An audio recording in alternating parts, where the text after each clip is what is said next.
સુરતના આ Shah brothers kitchen and home એપ્લાયન્સીસના બેતાજ બાદશાહ તરીકે ઓળખાય છે. કિચનને લગતા ઇક્વિપમેન્ટની ખરીદીની વાત આવે એટલે બધાના મોઢે એક જ નામ સંભળાય, કેતન ગેસ. કેતન ગેસનું નામ પડે એટલે ગૃહિણીઓના ચહેરા પર સ્માઇલ આવી જાય છે. 42 વર્ષ જૂની આ પેઢીના પ્રોડક્ટ અને સર્વિસ સુરતની લાખો ગૃહિણીઓ વાપરી અને વખાણી રહી છે.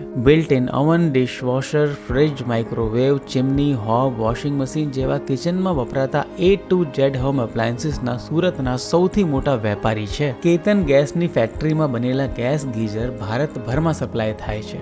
અત્યાધુનિક એર ટુ હીટ પંપ પણ અહીં મળે છે. RO, વોટર આયોનાઇઝર તેમજ વોટર સોફ્ટનર સહિત દરેકના જીવનને આસાન બનાવતા લેટેસ્ટ ઉપકરણો ઓનલાઈન કરતા પણ પહેલા કેતન ગેસની ડિસ્પ્લે ગેલેરીમાં આવી જતા હોય છે. કેતન ગેસની સુરતમાં નાનપુરા, અડાજણ અને વેસુમાં 3 શાખા છે. સંજયભાઈ શાહ અને કેતનભાઈ શાહના પિતાએ કેતન ગેસની સ્થાપના કરી હતી. હવે ત્રીજી પેઢીના રૂપમાં ચૈતન્યભાઈ શાહ દાદાનો વારસો આગળ વધાવી રહ્યા છે. 42 વર્ષોમાં કેતન ગેસનું કસ્ટમર બેઝ એટલું મોટું થઈ ગયું છે કે કસ્ટમર કેર ડિપાર્ટમેન્ટ ઊભું કરવાની ફરજ પડી છે. ગ્રાહકોને એમની જરૂરિયાત અને બજેટ પ્રમાણે બેસ્ટ વસ્તુ મળે તેમજ આફ્ટર સેલ સર્વિસીસમાં પણ કોઈ કચાશ ન રહી જાય તેનું ખાસ ધ્યાન રાખવામાં આવે છે. નાનામાંથી મોટો થયેલો કિચન ઇક્વિપમેન્ટનો આ ધંધો મજાનો છે અને સુરતના શાહ બ્રધર્સ ખરેખર મળવા જેવા માણસો છે.